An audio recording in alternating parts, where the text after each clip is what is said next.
శ్రీ గురుభ్యో నమ.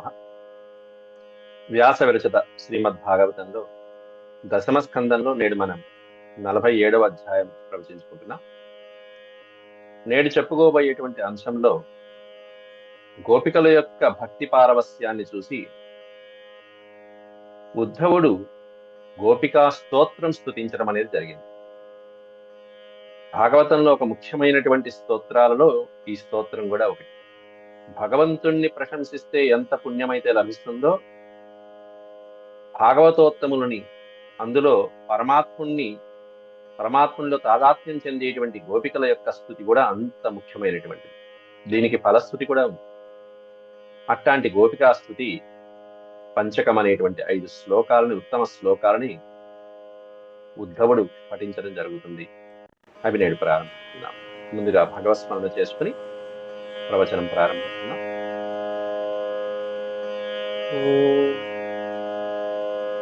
శుక్లాంబరధరం విష్ణుం శశివర్ణం చతుర్భుజం ప్రసన్నవదనం ఛాయేత్ సర్వవిఘ్నోపశాంతయే వ్యాసం వసిష్ఠనప్తారం శక్తేః పౌత్రమకల్మషం పరాశరాత్మజం వందే సుఖతాతం తపోనిధిం వ్యాసాయ వ్యాసరూపాయ విష్ణవే నమో వై బ్రహ్మనిధయే వాసిష్ఠాయ నమో నమః.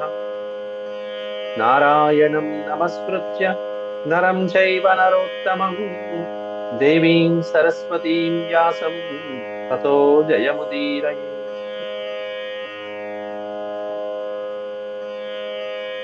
దశమస్కందం 47వ అధ్యాయం. దీంట్లో మనం పూర్వం 52 శ్లోకాల వరకు పూర్తి చేసుకున్నాం.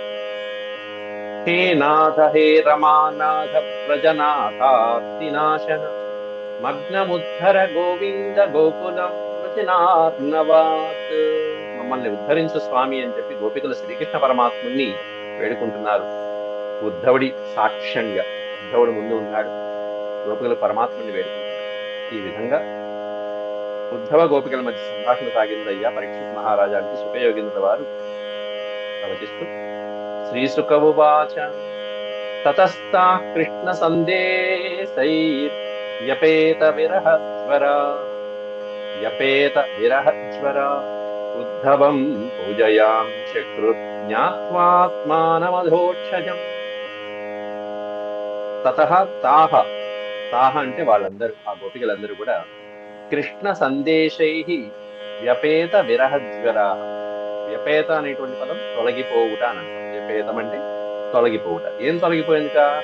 ఉద్ధవుడు ఇచ్చినటువంటి పరమాత్ముని యొక్క సందేశంతో వాళ్ళ యొక్క విరహ వేదన అంతా కూడా తొలగిపోయింది. పరమాత్ముని పట్ల వాళ్ళకి ఏ విధంగా అయితే ఎదురు చూపులతో విరహ వేదన అనుభవిస్తున్నారో, ఆ పరమాత్ముడు ఇచ్చినటువంటి దివ్యమైనటువంటి సందేశంతో, పరమాత్మ సందేశంతో వాళ్ళ యొక్క విరహ వేదనలన్నీ తొలగిపోయాయి. దాంతో ఉద్ధవుడు వచ్చినందుకు సంతోషించారు. ఉద్ధవుడు అప్పటిదాకా నోరు విప్పనంత వరకు కూడా ఎన్ని ఆడిపోసుకున్నారు పాపం వీళ్ళందరూ కూడా. భ్రమరమాన్ని అడ్డు పెట్టుకుని, భ్రమర గీతలను అడ్డు పెట్టుకుని ఆ ఉద్ధవుడిని మాట్లాడనీయకుండా చేసి, ఉద్ధవ ఈ చెప్పడానికి వచ్చావా, అవి చెప్పడానికి వచ్చావా అంటే, అట్లాంటి వాళ్ళు అంతా చెప్పిన తర్వాత పరమాత్మ యొక్క సందేశం వినిపించాక వాళ్ళలో వచ్చినటువంటి మార్పు, జ్ఞానము, అద్భుతమైనటువంటి మార్పును చూశాడు ఉద్ధవుడు. ఉద్ధవం పూజయాం చక్రుహు. ఉద్ధవుణ్ణి చక్కగా పూజించి గౌరవించి జ్ఞాత్వా ఆత్మానం అధోక్షజం అన్నారు. అధోక్షజుడిని, శ్రీకృష్ణ పరమాత్ముని సర్వాంతర్యామిగా తెలుసుకున్నారు, ఆత్మారాముడిగా గ్రహించారు. ఆయన సర్వాంతర్యామి, ఆయన మనందరిలో ఉన్నాడు కాబట్టి మన దగ్గరే ఉంటాడు. ఇక్కడి నుంచి విడిచిపెట్టి వెళ్ళటానికి ఆస్కారమే లేదు, ఎక్కడికి వెళ్ళడు. ఆయన సర్వాంతర్యామి అనేటువంటి విషయాన్ని తెలుసుకుని, గుర్తు చేసుకుని, మదిలో స్థిరపరచుకుని అప్పుడు ఉద్ధవుణ్ణి పూజించారు. నాయన సంతోషం, నాయన నువ్వు వచ్చావు అని చెప్పి బహు విధాల ఉద్ధవుడిని కూడా గోపికలు ప్రశంసించడం జరిగింది. ఆ తర్వాత ఉద్ధవుడు కొన్ని నెలల పాటు అక్కడ బృందావనంలో వసించాట. అక్కడే ఉవాస కతిచిన్మాసాన్ గోపీనాం వినుదన్ శుచః కృష్ణ లీలా కథాం గాయన్ రమయామాస గోకులం. ఉవాస కతిచిన్మాసాన్ గోపీనాం వినుదన్ శుచః. గోపికల యొక్క పవిత్రమైనటువంటి ఆ కృష్ణ పరమాత్ముడి యొక్క గానాలాపనలు, వారి యొక్క స్మరణ, వారి యొక్క చింతన ఇవన్నీ చూసుకుంటూ కతిచిన్ మాస కొన్ని నెలలు, కొన్ని మాసములు ఉవాస ఉద్ధవుడు అక్కడే గడిపాట. ఉవాస అంటే గడుపుట.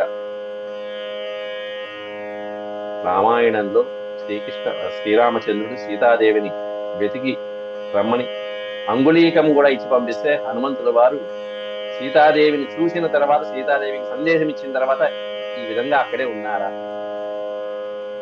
అక్కడ పరిస్థితి వేరు. నిజంగా అక్కడ ఎక్కడ ఉందో తెలియదు సీతమ్మ. సందేశం ఇచ్చారు, కానీ ఈ సందేశం మళ్ళీ సీతాదేవి ఇచ్చిన సందేశం కోసం ఆయన తహతహలాడిపోతూ ఉంటాడు రామయ్య. అందువల్ల వెంటనే రావాలి. ఆ వచ్చేట సమయంలో కూడా కార్యాన్ని, ఆ లంకా దహన సన్నివేశాన్ని, అశోకవనాన్ని, ఆ వనాన్ని నాశనం చేయడము, ఆ సైనికుల్ని నాశనం చేయడము, ఈ కార్యం కూడా చేసుకుని వచ్చేసారు స్వామి. అతి శీఘ్రంగా వచ్చేసారు, కొన్ని ఘడియల్లోనే వచ్చేసారు.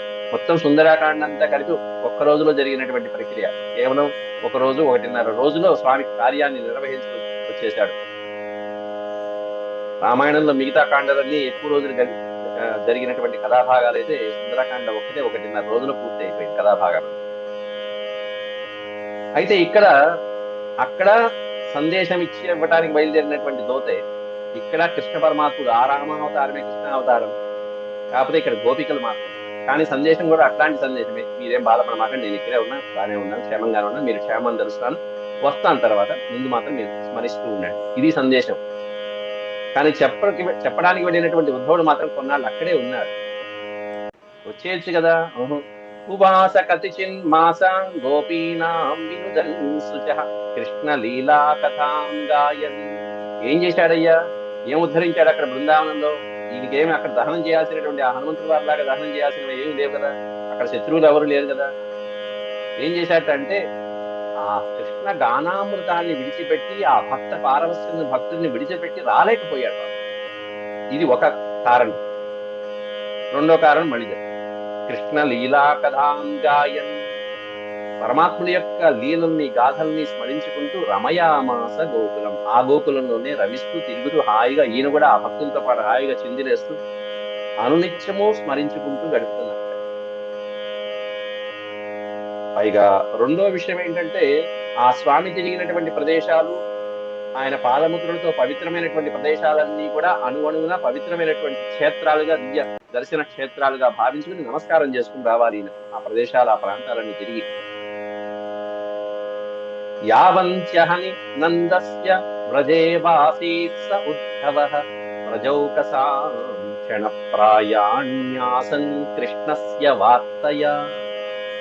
యావంత్యహాని, అహని అంటే రోజు అని, యావంత్యహాని అంటే ఎన్ని రోజులైతే ఉద్ధవుడు ఆ నంద వ్రజంలో ఉన్నాడో, నందస్య వ్రజే అవాసీత్, అవాసీత్ అంటే ఉండుట, అవాసీత్ నివసించుట. ఎన్ని రోజులైతే నందవ్రజంలో, ఆ బృందావనంలో ఉద్ధవుడు నివసించాడో, సహ ఉద్ధవ వ్రజౌకసాం క్షణప్రాయాన్ ఆసన్, అన్ని రోజులుగా వ్రజవాసులకి భావన కలగల. ఎన్ని నెలలు ఉన్నా కూడా, చాలా నెలలు గడిచినప్పటికీ కూడా వ్రజవాసులందరూ కూడా ఉద్ధవుడు ఏదో ఒక క్షణకాలం పాటు ఉండి వెళ్ళిపోయాడులే అనుకుంటున్నారు. అంటే సమయం తెలియనట్టుగా గడిపేశాడు పాపం. అంత స్వామి యొక్క ప్రియమైనటువంటి ఆ శ్రీకృష్ణ పరమాత్ముడి యొక్క లీలా గాన మాధుర్యాలలో, రమణీయమైనటువంటి ఆ కీర్తనల్లో పడిపోయి స్వామి కథల్ని గానం చేసుకుంటూ, వింటూ, స్మరిస్తూ, వ్రజౌకసులతో పాటుగా తన్మయాన్ని పొందుతూ ఈయనకి క్షణప్రాయంగా గడిచిపోయింది. అలాగే యాదవులు, ఆ వ్రజవాసులందరూ కూడా ఉద్ధవుడితో ఎన్నో రోజులు లేడు, క్షణప్రాయమా అన్నట్టు. క్షణప్రాయాణ్యాసన్ కృష్ణస్య వార్త. దానికి కారణం ఏంటంటే కృష్ణస్య వార్త. వార్త అంటే ఆయన సల్లాపాలు, శ్రీకృష్ణ పరమాత్ముడికి సంబంధించినటువంటి ఆలాపనలే. ఎంతసేపు ఎవరి నోట్లో పలికినా, ఎవరి నోట్లోంచి విన్నా ఇవే, అంతకు మించి ఏమీ లేవు. అంత సత్కాలక్షేపంతో గడిచిపోయింది. కొన్ని నెలలు, కొన్ని క్షణాలుగా గడిచిపోయింది అటు ఉద్ధవుడికి, ఇటు ప్రజవాసుడికి. ఇవన్నీ కూడా అనుభూతిని పొందుతున్నాడు ఉద్ధవుడు. అక్రూరుడు ఏమన్నా పాపం, అక్రూరుడికి అవకాశం లేదు. రథంలో వచ్చాడు, కృష్ణ పరమాత్మను పొద్దునే తీసుకువెళ్ళిపోయాడు. ఈ బృందావనంలో ఆయన పరమాత్ముడు అనుభవించిన, తిరిగినటువంటి పవిత్రమైన ప్రదేశాలను చక్కగా దండం పెట్టుకుని వెళ్ళేటువంటి భాగ్యము కలగల అక్రూరుడు. తర్వాత మళ్ళీ ఇంకో సన్నివేశంలో వస్తారు తర్వాత విషయం. ఇక్కడ మాత్రం ఈ ఉద్ధవుడికి ఆ భాగ్యం దక్కింది. అయితే ఒకటేమిటంటే తల్లిదండ్రులైనటువంటి వాళ్ళకి బెంగ తీర్చడం, కృష్ణుని యొక్క వార్తలు చెప్పి, అలాగే గోపికలకి కూడా పరమాత్ముని యొక్క వార్తని చెప్పి వాళ్ళ యొక్క బెంగ తీర్చి కాస్త శాంతింపజేశాడు. ఈ ప్రధానమైనటువంటి పని. తాను అనుభూతిని పొందాడు, పరమాత్ముని యొక్క చక్కటి లీలా దివ్యమైనటువంటి అనుభూతిని తాను అనుభవించాడు ఇక్కడ పవిత్రమైన క్షేత్రంలో. రెండోది, ఇంకా అసలైనటువంటి సాధన ముందు ముందు ఆ తర్వాత చెప్తాడు. సరిద్వనగిరి ద్రోణీ వీక్షణ్ కుసుమితాంద్రుమాన్ కృష్ణం సంస్మారయన్ రేమే హరిదాసో ప్రజౌకసాం హరిదాసులని పేరు పెట్టేశాడు ఇక్కడ. ప్రజల్లో నివసిస్తున్నటువంటి ఆ హరిదాసులు ఎవరైతే ఉన్నారో, హరిని కీర్తించేటువంటి దాసులు ఎవరైతే ఉన్నారో ఆ హరిదాసులు, బృందావనంలో నివసించేటువంటి వాళ్ళందరితో పాటుగా ఈ ఉద్ధవుడు కూడా కృష్ణ పరమాత్మను తిరిగినటువంటి అనేక ప్రాంతాలు, సరిత్ నదీ ప్రాంతాలు, వన ఆ బృందావనము, ఆ యమునా నదీ తీరంలో ఉన్నటువంటి వన ఉపవనాలలో, గిరిద్రోణి, గిరి అంటే పర్వతము, ద్రోణి అంటే లోయలు లేకపోతే కొండ చర్యలు, గిరిద్రోణి అంటే ఉన్నతమైనటువంటి ప్రదేశాలు, అలాగే లోతట్టు ప్రాంతాలు, ఈ కొండ చర్యలు మొదలైనటువంటివన్నీ కూడా అవన్నీ కూడా వీక్షన్ చక్కగా తిరుగుతూ అవన్నీ ఈ ప్రదేశంలో కృష్ణుడు ఇక్కడ కూర్చున్నాడు. ఇదిగో ఈ చెట్టు దగ్గర ఇలా కూర్చున్నాడు. రామాయణంలో కూడా అంతే. అరణ్యవాసంలో చక్కగా వాళ్ళిద్దరు సీతారాములు ఇద్దరు కూడా ఆ బండరాయి మీద కూర్చున్నట్టుగా, గుట్ట మీద కూర్చున్నట్టుగా, ఆ నదీ ప్రాంతంలో ఇలా విహరించినట్టుగా, ఆ చెట్టు దగ్గర కూర్చుని ఉపశమించి శాంతించినట్టుగా, ఇలా నిద్రపోతున్నట్టుగా, ఆ రాముడి యొక్క భుజం మీద నిద్రపోతున్నట్టుగా, ఇవన్నీ కూడా అరణ్య పర్వంలో కూడా ఇట్లాగే స్మరించుకుంటూ ఉంటాడు శ్రీరామచంద్రుడు. లక్ష్మణుడు దండం పెట్టుకుంటుంటాడు పక్కన. ఇలా స్వామి తలుచుకోవడము, భక్తులు తలుచుకోవడం ఒకటైతే, అక్కడ రామానుజుడు లక్ష్మణుడు తలుచుకున్నట్టుగా దండం పెట్టుకుంటున్నట్టుగా ఇక్కడ కూడా ఉద్ధవుడు ఆ ప్రాంతాలన్నింటినీ కూడా దండం పెట్టుకుంటూ సరిద్వనగిరి ద్రోణీర్వీక్షన్ కుసుమితాంద్రుమాన్, ద్రుమము అంటే వృక్షం, ఫలపుష్పాదులతో నిండినటువంటి అద్భుతమైనటువంటి ఆ వృక్షాలను చూసి కృష్ణుడు తిరిగినటువంటి ఆ ప్రాంతాన్ని సంస్మారయన్ కృష్ణం, ఆ కృష్ణ పరమాత్ముని మాటిమాటికి పునః జపం చేస్తూనే స్మరించుకుంటూ రేమే హరిదాసో వ్రజౌకసా, చక్కగా ఆ వ్రజవాసులైనటువంటి హరిదాసులు, హరిభక్తులైనటువంటి వాళ్ళు రేమే రమించారట, పునీతమైపోయారు, పావనమైపోయారు, ఆయన యొక్క భక్తి పారవశ్యంలో లీనమైపోయారు. ఆ విధంగా స్మరించుకుంటూ ఈ విధంగా కొన్ని నెలలు గడిచింది. చూశాడు ఉద్ధవుడు. దృష్ట్వైవ మాది గోపీనాం కృష్ణావేశాత్మ విప్లవం ఉద్ధవ పరమ ప్రీతస్థా నమస్యన్నిదం జగౌ. కొన్నాళ్ళయింది. ఉద్ధవుడు గోపికలకి నమస్కారం చేసి గోపికల్ని స్తోత్రం చేశాడు. ఆ స్థితికి వచ్చాడు. ఈ పని కోసం ఉన్నాడు అంటే కృష్ణుడు సందేశం ఇచ్చాడు. సందేశం ఏమని ఇచ్చాడు? మీరు ఇంకా సాధన చేయవలసినటువంటి కార్యం ఉంది, కాబట్టి నన్నే ధ్యానిస్తూ ఉండండి, తప్పకుండా త్వరగా మిమ్మల్ని కలుస్తాను, మీరు నన్ను కలుస్తారు. మీరు నన్ను చేరుకుంటారన్నాను కానీ నేను వచ్చి మిమ్మల్ని కలుస్తా అని చెప్పలా కృష్ణయ్య. అమ్మో, చాలా జాగ్రత్తగా వాడతారు మాట. మీరు త్వరలో నన్ను కలుస్తారు, ధ్యానం చేస్తూ ఉండండి అన్నాడు. అంతే. ఉదాహరణ కూడా ఒకటి చెప్పారు. వాళ్ళు ఎలా మరణించి ఆ దేహాన్ని త్యజించి నన్ను కలుసుకున్నారో మీరు అలా ముక్తిని పొందుతారు, నన్ను కలుసుకుంటారు, నన్ను చేరుకుంటారు అని చెప్పి. కాబట్టి దృష్ట్వైవ మాది గోపీనా కృష్ణావేశాత్మ విప్లవం, అద్భుతమైనటువంటి శ్రీకృష్ణ పరమాత్ముడి మీదే చిత్తాన్ని నిలిపి ఇన్నాళ్ళు ఏ విధంగా అయితే ధ్యానం చేశారో, గోపికల యొక్క అద్భుతమైనటువంటి ఆ తపనని, ఆ తపశక్తిని చూసి దృష్ట్వా ఏవమాది, వారి యొక్క అభ్యాసాన్ని చూసి దీనికోసం ఉన్నాడు. అంటే కృష్ణుడు సందేశం ఇచ్చిన తర్వాత వీళ్ళు ఉక్కినే చెవిలో విని వదిలిపెట్టేశారా, అభ్యాసం చేశారా, శిక్షణ చేశారా, ఇది చూశాడు. అందుకోసం ఉన్నాడు. నిజమైన భక్తులా కాదా?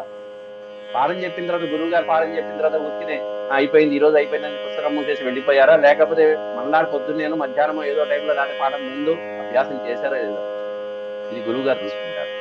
గురువు గారు అట్లా ఉద్ధవుని పెట్టారు. అక్కడ కృష్ణ పరమాత్మ ఉద్ధవుని పెట్టి జాగ్రత్త చక్కగా దృష్ట్వైవ మాది గోపీనాం కృష్ణావేశాత్మ విప్లవం ఉద్ధవ.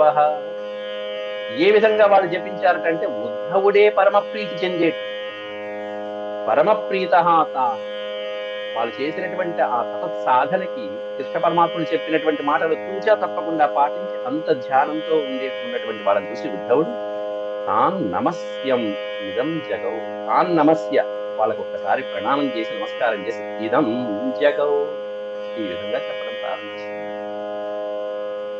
ఇక ఇక్కడి నుంచి 5 శ్లోకాలు ఉద్ధవకృత గోపికాస్తుతి అని సుప్రసిద్ధమైనటువంటి స్తోత్రం ఇది. గోపికాస్తుతులు సంస్కృతంలో, సంస్కృతంలో అయినా పర్వాలేదు, లేకపోతే ఆంధ్ర భాగవతంలో అయినా మీరు పారాయణ క్రమంగా చేసుకుంటే చాలా పరమ కృష్ణుని యొక్క భక్తి కలుగుతుంది, ప్రేమ భక్తి, మధురమైనటువంటి భక్తి కలుగుతుంది. ముఖ్యమైనటువంటి విషయం.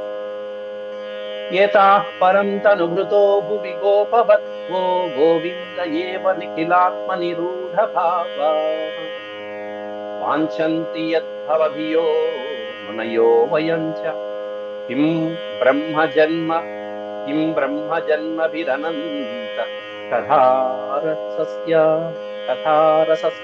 కిం బ్రహ్మజన్మభిరనంత కథారసస్య ఏతాః పరం తనుభృతో భువి గోపవత్వో గోవింద ఏవ నిఖిల ఆత్మని రూఢభావ.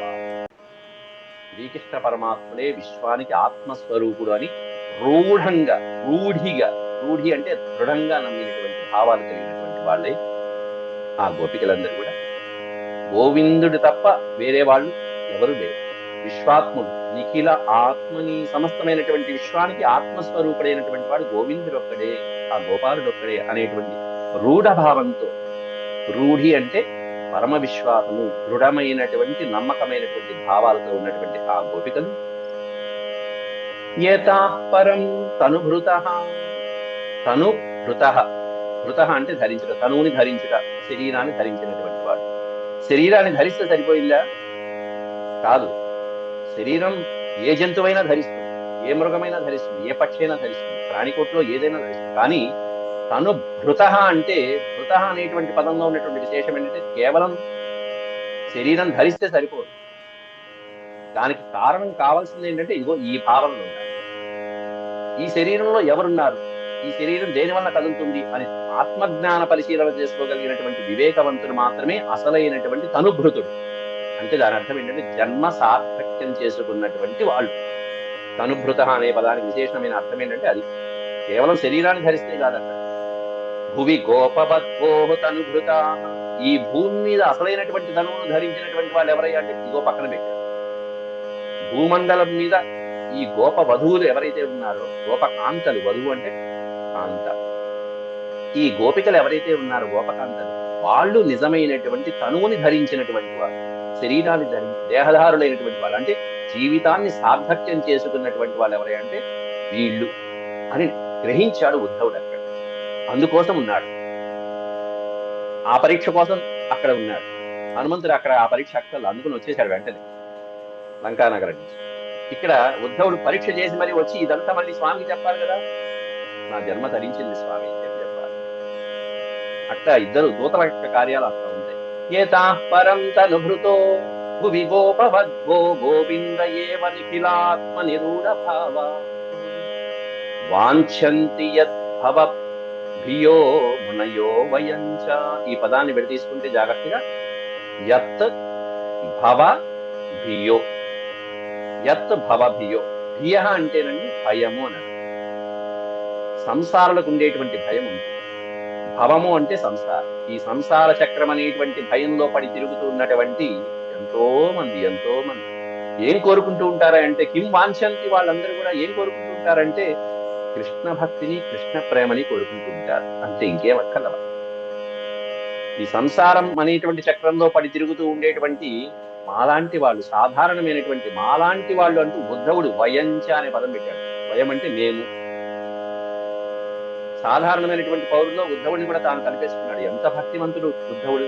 లేకపోతే కృష్ణ పరమాత్మనికి అంత ఆంతరంగిక వ్యవహారాలు కూడా పంచుకునేటువంటి వాడవుతాడా? అట్లాంటి వాడే నేను సాధారణమైనటువంటి వాడిని అన్నాడు అంటే ఇక మనబోటి వాళ్ళు ఇంకేమనుకోవాలి.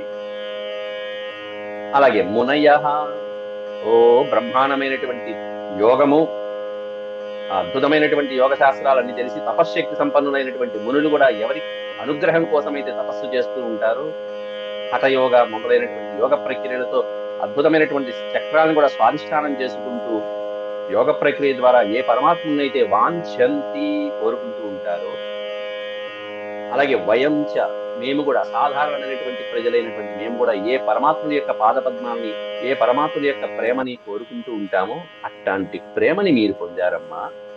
మీరు ధన్యజీవి, మీరు తనుభృతులు, మీరు శరీరాన్ని ధరించినటువంటి వాళ్ళు, మీరు గొప్పవాళ్ళు.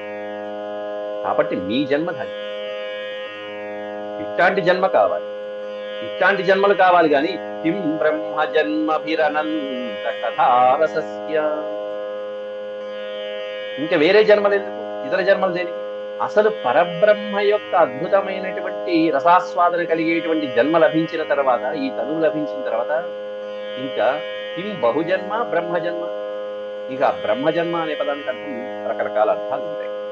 బ్రహ్మజన్మ అంటే చతుర్ముఖ బ్రహ్మగారి యొక్క జన్మే అనవసరం, ఒక అర్థం. కిం బ్రహ్మజన్మ, ఇంకా ఆ బ్రహ్మజన్మ మనకెందుకు, చతుర్ముఖ బ్రహ్మగారి జన్మ మనకెందుకు, ఇంకా ఆ బ్రహ్మ పదవి ఇచ్చినా సరే అక్కల నాకు ఇదే కావాలి. రెండో అర్థం ఏంటంటే బ్రహ్మజన్మ అంటే అద్భుతమైనటువంటి జన్మ అంటే ఒకటి ఏంటంటే ఉత్తమ దంపతులకి బిడ్డగా జన్మించడం అనేది ఒకటి. బిడ్డగా జన్మించటమే కాకుండా తర్వాత ఉపనయన సంస్కారాదుల చేత గాయత్రి మంత్రోపదేశాన్ని పొంది అద్భుతమైనటువంటి ద్విజుడిగా మళ్ళీ రెండో జన్మ ఎత్తడం రెండో సంస్కారం. ఆ తర్వాత వివాహానంతరం మళ్ళీ గృహస్థుడిగా ఉండి ఆ తర్వాత అగ్నిహోత్రాలు, హోమాలు మొదలైనటువంటి యాజ్ఞికమైనటువంటి క్రియల ద్వారా మళ్ళీ యాజ్ఞికం ద్వారా వచ్చేటువంటి అద్భుతమైనటువంటి సంస్కారం ద్వారా వచ్చేటువంటి శక్తి మూడోది. ఈ మూడింటిని బ్రహ్మజన్మలు అంటారు, ఉత్తమమైనటువంటి జన్మలు. ఈ మూడు చేస్తే, ఈ మూడింటిని ఆచరించినటువంటి వారు. కాబట్టి ఈ విధమైనటువంటి రకరకాలైనటువంటి జన్మలు పొందినటువంటి వాళ్ళు కూడా ఇదిగో ఇటువంటి ప్రేమ భక్తి, కృష్ణ భక్తి పొందితే వాళ్ళు ధన్యజీవులు. అసలు ఇట్లాంటి వాళ్ళు ఉన్నారు చూసారా, ఎవరైతే ప్రేమ పాత్ర, కృష్ణ అనుగ్రహానికి పాత్రులైనటువంటి వాళ్ళు ఉంటారో వాళ్ళకి ఇంకా ఈ జన్మలు కూడా అక్కర్లా. ఇక ద్విజుడు ఎందుకు, ఈ యాగాలు ఎందుకు, యజ్ఞాలు ఎందుకు, ఈ కర్మ గుణం మనకెందుకు, ఇంకా ఈ కర్మలంపటాలు అక్కర్లా. ఇంకా కేవలం ప్రేమ భక్తి ఉంటే చాలు. కాబట్టి కర్మలు కూడా అక్కర్లా. యాజ్ఞికమైన కర్మలు, అగ్నిహోత్రాలు, యజ్ఞాలు, యాగాలు, ఈ సంధ్యావందనాది కార్యములు కూడా వదిలేసి అన్ని కూడా పరమాత్మునికి సమర్పించడమే గొప్ప విషయం అని చెప్పడం ఇక్కడ ఉద్ధవుడి యొక్క సారాంశం. అయితే అట్లాంటప్పుడు ఇవన్నీ ఎందుకంటే చేయక్కర్లేదు కదా అంటారే. అక్కర్లేదు కదా, చేయక్కర్లేదు కదా అంటే చేసినటువంటి వాడికి ఇవన్నీ ఇది ఉంటే అవే అక్కర్లేదంటే ఇక అసలు అది కూడా లేకపోతే, ఆ సంస్కారం కూడా లేకపోతే ఇంకా వీడి ఇంకా ఎన్ని జన్మలు ఎత్తా తర్వాత మళ్ళీ ఈ స్థాయికి రావాలంటే. కాబట్టి వదలకుండా ఆ గాయత్రి ఉపాసన అంటే మనం ఆ స్థాయి వాళ్ళని కాదు, గోపికలంత స్థాయి వాళ్ళని కాదు. కాబట్టి మనం కనీసం ఈ స్థాయిలో మనం ప్రయత్నించడం. ఎందుకంటే వచ్చే జన్మకైనా ఆ స్థాయికైనా ఎప్పుడో ఒకప్పుడు ఆ ప్రవృత్తిని మనకు అనుగ్రహించాలని చెప్పి మనం ఉన్న సమయం అంతా దానికోసం కేటాయిస్తూ మన కార్యక్రమాలు, మన కర్మ మనం నిర్వర్తించుకుంటూ వెళ్ళాలి. అంతేగాని వదిలేయకూడదు.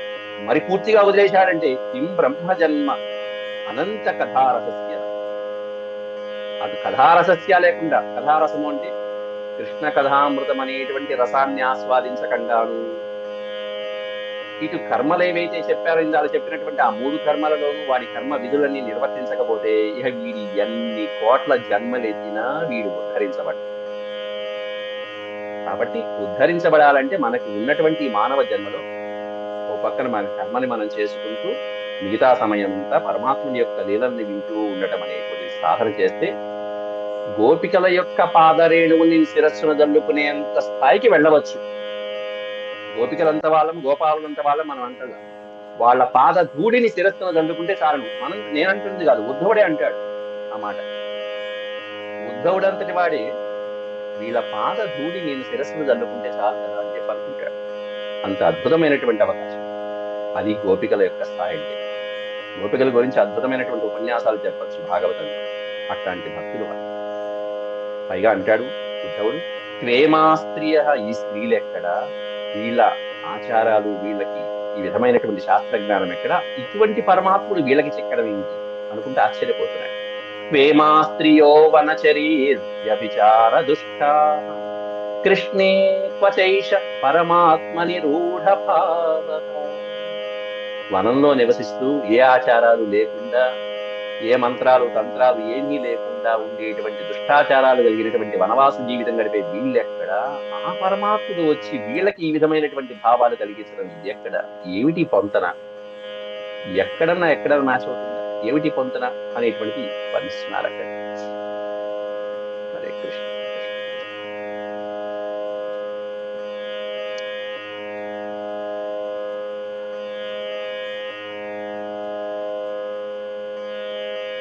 వేమా స్త్రియో వనచరీర్వ్యభిచార దుష్టా కృష్ణే క్వచైష పరమాత్మ నిరూఢ భావః నన్వీశ్వరోను భజతో విదుషోపి సాక్షాత్ శ్రేయస్తనో జగదా రాజ ఇవోపయుక్తః.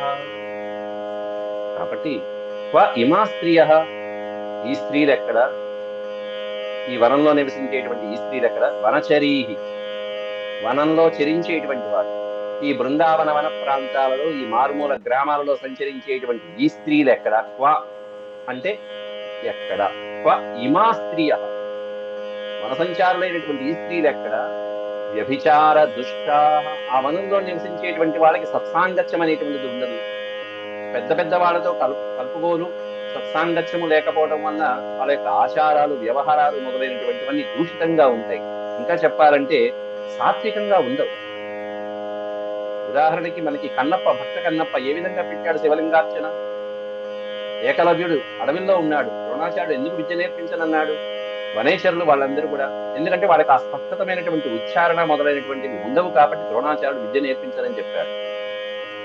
కాబట్టి అట్లా వ్యభిచార దుష్ట ఆచార వ్యవహారాలలో కొంచెం దుష్టంగా ఉంటుంది వాళ్ళకి, సాత్వికంగా ఉండదు కొన్ని సందర్భాలు. కానీ అట్లాంటి ఈ గోపికలకి పరమాత్ముడు చిక్కాడే, ఏష పరమాత్మని రూఢ భావ.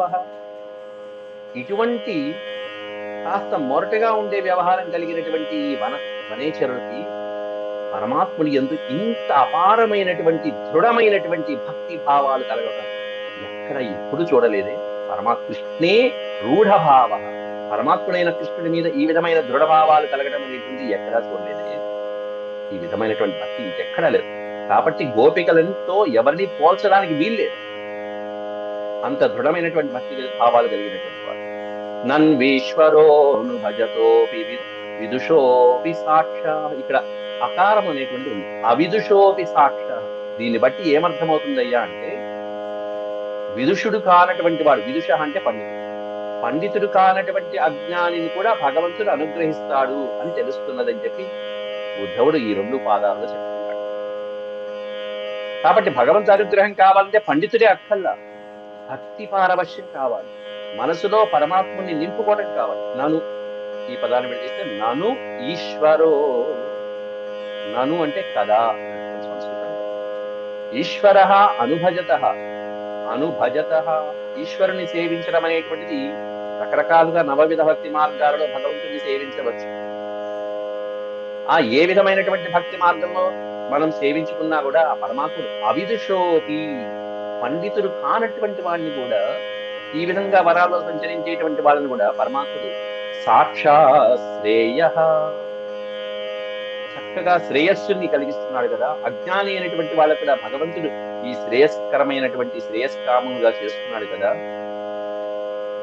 అని చెప్పి వర్ణిస్తూ, అగధరాజ ఇవోపయుక్త, అగధరాజ అనేటువంటి పదమును చూసారా. ఇక్కడ ఈ అగధరాజ అనేటువంటి పదంలో ఉన్నటువంటి అర్థం ఏంటంటే అమృతము అని, ఔషధము, అమృతము, రోగాలని నయం చేసేటువంటి అమృతము వలె, అమృతము వలె.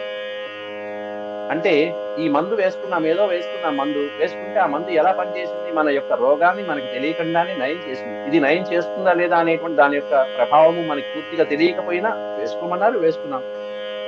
అది ఏ విధంగా అయితే మనలో ఉన్నటువంటి చెడు దోషాలని, వ్యాధిని నయం చేసి మనల్ని చక్కగా సక్రమమైనటువంటి మళ్ళీ ఉత్తేజాన్ని కలిగింపజేస్తుందో ఔషధం అనేది, అమృతం అనేది, ఆ విధంగా ఉపయుక్త, ఆ విధంగా మనం సేవిస్తూ ఉంటుంది ఔషధం అనేది.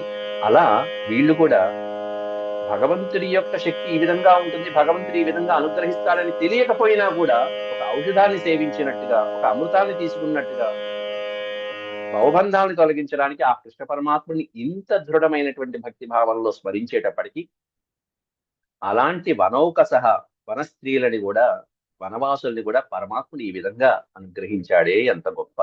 కాబట్టి దీన్ని బట్టి ఏమర్థం అవుతుందంటే, అజ్ఞానులని కూడా భగవంతుడు కరుణిస్తాడు అనేటువంటి విషయం అర్థమవుతుంది అని చెప్పారు. ఆ తర్వాత మరొక 10 శ్లోకాలు ఉన్నాయి, అవి రేపు ప్రవచనంలో మనం చెప్తాం. సరే. ఓం శాంతి శాంతి శాంతి. యదక్షర పద భ్రష్టం మాత్రాహీనం చ యద్భవేత్ తత్సర్వం క్షమ్యతాం దేవ నారాయణ నమోస్తుతే. సర్వం శ్రీకృష్ణార్పణమస్తు. హరి ఓం. ఇందులో మీకు